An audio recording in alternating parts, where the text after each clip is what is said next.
Okay, we are just gonna record this thing even though there's somebody who's blowing leaves outside. That's fine. So you've heard of supply and demand. It's the check and balance for market equilibrium. While that feels pretty conclusive and eloquent and wonderful, there's still a lot to get into on the topic. Just think about all the times I told you I'd get into something when I was talking about supply and demand. I think it's happened like twice, maybe. Now we are finally talking about supply and demand. And because this video is going to be more focused on the economic side, my next video is going to be more about the application, and I have a very fun thing planned for that. But if you have watched my videos, you've probably surmised that supply and demand can apply to really anything. Currency. Yes, that is a callback to a past video because that's what writers do. We reference something that we did earlier because it's artistic. That is the definition of literature. Actually, don't quote me on that. I didn't necessarily study literature to any great extent in college because I studied economics. So the purpose of this video is just to explain supply and demand, and I hope that it's not boring as hell. But we are going to touch on a few very interesting topics along the way, so let's get started. The things that I want you to take away from this video are the roles of income, substitutes, tastes, and expectations, the difference between normal and inferior goods, how to create shortages and surpluses, that word sounds wrong, and the role of elasticity of demand. Now, a lot of this seems rather intuitive, but I'm still going to focus a lot on definitions in this video so that we can use this as the groundwork for future videos. So let's start with demand. The law of demand states that when prices rise, the quantity demanded falls. You could have told me that, so let's figure out how to determine demand in a market.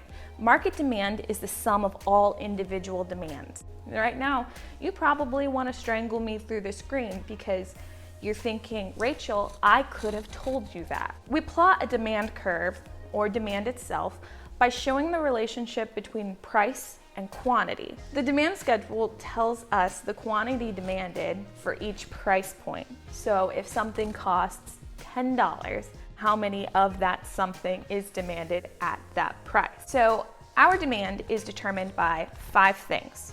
Price, but you already know that. I mean, it's on the graph after all. Income. The more currency you have, the more you can buy. Substitutes. Substitute goods are ones that can replace the good in question. Like how if you wanted to buy a book, you might decide to buy a paperback because it's cheaper than the hardback. Tastes. So hard to hold my fingers like this. Why did I try to be artistic like this? This is something that's a little bit more difficult to measure, but in modern day marketing, it is a huge point when it comes to appealing to Gen Z and millennials because we are very taste driven when it comes to purchases. So when a product is associated with somebody who isn't well received, the product will also not be well received. My poor pinky. And expectations. This simply means that if you can expect things to change in the future, it will affect your demand now. A future rise in price might increase current demand because price is lower now. I'll go on. You, an astute economist, are probably making connections to some things I have mentioned in my currency video. That's because economics repeats itself, and I probably should have put this video out before currency, but I was just so excited about that idea. You guys are smart enough to figure things out. I fully believe that. Now, the primary reason why I wanted you to understand these determinants is because demand is so fundamental in economics, it'll make later discussions easy to follow. But what I want to focus on in particular right now is income. There are 2 things that can actually happen with a change in income.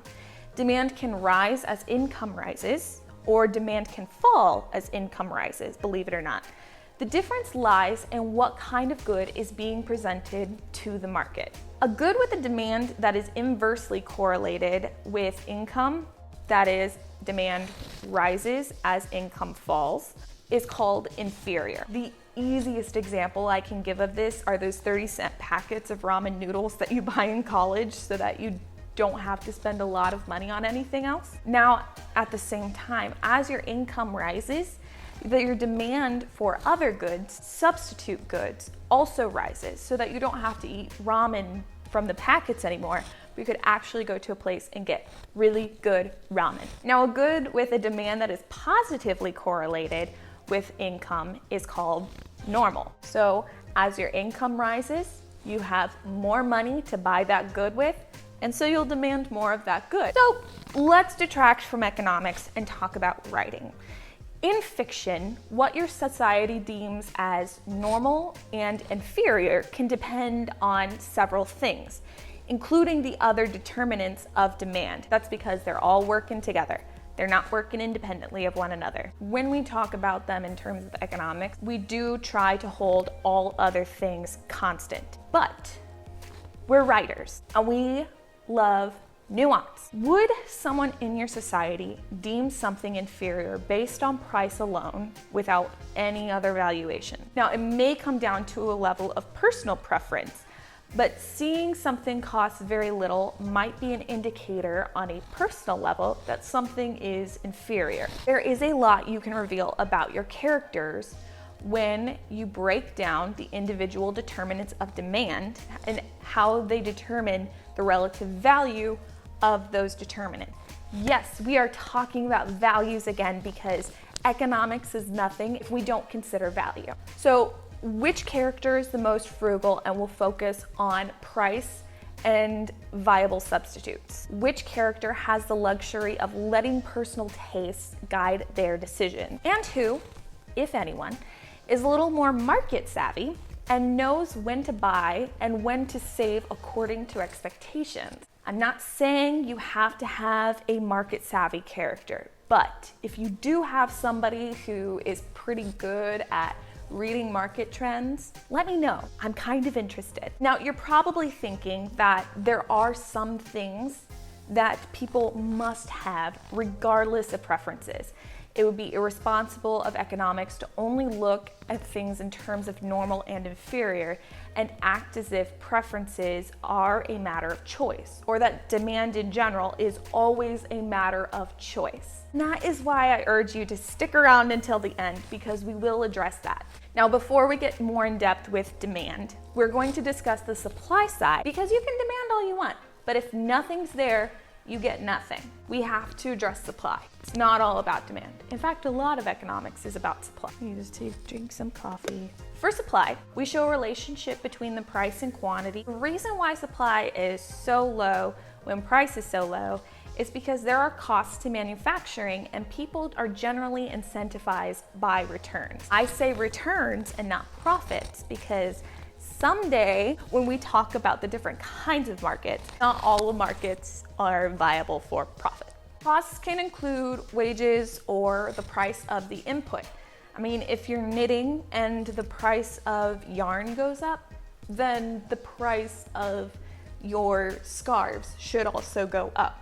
Determining supply is such a large part of business and economics, and it isn't completely dependent upon you being the supplier. Outside your own control are the number of competitors in your industry, just how unique your product is compared to everyone else's, how competitive you are, even when it comes down to your location. In fact, the idea of industrial organization is competing based on proximity to your other competitors in both price and quantity supplied. It is actually, industrial organization is a lot of fun. I won't bother you with that yet. But right now, we're just going to look at your quantity supplied at a given price. You have the rest of your life to figure out the rest. I mean, a large part of economics is the supply side of supply and demand. Regardless, these two quantities with respect to price can exist at the same time on a graph. And as functions, you are able to solve for the price at which quantity supplied equals quantity demanded. It's algebra, baby. Now, full stop. When I told my algebra teacher that I saw no point in algebra, I at that point decided that I was not going to pursue something that required me to do algebra, and that's why I went into writing, so I wouldn't have to do algebra. my guy. It is a fact that you are going to have to solve for missing variables in your adult life. So let's accept this fact and save ourselves a lot of pain. Algebra is important. And that's all the propaganda I have for you today. This intercept between supply and demand is what we call market equilibrium. It is our friend. It is at this price point that quantity demanded will equal quantity supplied. So let's disrupt it. The first thing that we can do is implement a price floor. What is a price floor? Well, it is the price set by a governing body under which it would be illegal or ill-advised to sell a product. What we can see here is a difference between the quantity supplied and the quantity demanded at this new price point. All this extra stuff in between, that's surplus. The reason why a government might implement a price floor on a product is to deter people from buying it. The product could be deemed dangerous, or perhaps they want to suppress the industries using this product in order to make an alternative appear more appealing. A price ceiling could also be set in order to protect a firm that is unable to compete with other firms because their individual costs of production are so high. If you stick around and study economics, you'll realize that price wars are a thing, and the legality behind it in the United States alone is just very nuanced. My head hurts. Price floors don't always have inherently negative implications though. One of the most common price floors, one that nearly everyone knows about, is actually minimum wage. Yes, minimum wage is a price floor. Now I'm sure you've seen jobs with postings for unskilled labor because there is actually a shortage of workers and not a surplus. That's because you only get a surplus in the quantity supplied, or in this case, labor supplied, when the price floor is set above market equilibrium. If it's set below, then there's absolutely no point to it. That's something that a lot of first-year economists tend to forget when they try to act all edgy and act as if minimum wage is inherently evil. I'm calling you out. Hey Rachel, surplus doesn't create tension in a story. Yes, it does. No, it doesn't, because the people who actually care about economics, they don't care about surpluses. They focus on shortages to create tension in a story. Fine, I'll give you guys what you really want. How do we create a shortage of some item in a story? I'll tell you one way. With the price ceiling. Now, this is the opposite of a price floor because it acts as a maximum price. Now, in order for this price ceiling to have any effect at all, it has to be set below market equilibrium. Now, the difference between the quantity supplied and the quantity demanded in this case is a shortage.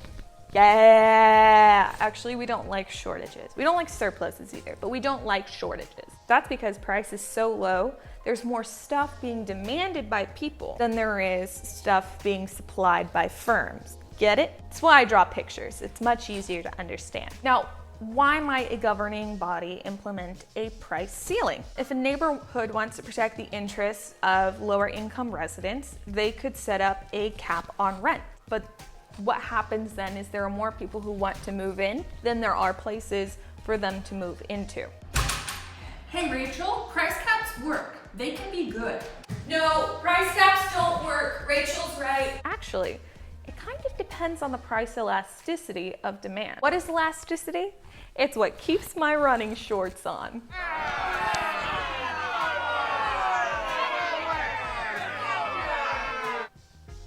And it's a measure of how much demand will change with respect to price. This is the nuanced piece of information I have been building toward this whole video. It is demonstrated by the slope of the demand line. For a slope from 0 to 1, the product is elastic. At 1, it is unit elastic, which just means that it's a 1-to-1 ratio as far as change in price and change in demand. And if the slope is greater than 1, then it is inelastic. This is where visuals are very handy. Here we can see how a shift in supply will affect the price of a product. In a very elastic product, a small shift can disrupt demand entirely. On the more interesting and even more frightening end, where a good has an elastic demand, it doesn't matter how much the product costs because the demand will remain the same regardless. What I'm implying, or rather what I am stating, is that when you put a price cap on an inelastic good, you don't suffer the same kind of shortages as before. Yay! But good can't be perfectly inelastic. Even food is something that people will cut back on if they don't have enough money for it. And that doesn't mean that there will always be an incentive to collect money to get it. We're gonna venture into the fun zone just a little bit, like just dip our toes as a treat. Let's say your hero has to get medicine to save their village from a terrible plague. But the only way to get this medicine is by taking a great risk. Yes, risk can be a medium of exchange. We're going to assume that the demand for this medicine is inelastic because it's needed in order to survive. I'm just gonna let you linger on that for a little bit. That was a lot of information to give you and not a lot of writing examples to make this information more relatable. In my next video, I'm going to walk you through these topics from a more practical perspective. That is a perspective that we writers would find practical and interesting. If you did enjoy this video, please leave a like and comment below. I love it when people post comments about the material and not ask me to be their YouTube friend. I don't know what that is, so please stop asking. If you haven't checked my other videos on economics for writers, I encourage you to do so. Please reach back to me if you have any questions or concerns. I would also appreciate it if you subscribed too. So yeah, that's it. Break's over. It's time to get back to writing.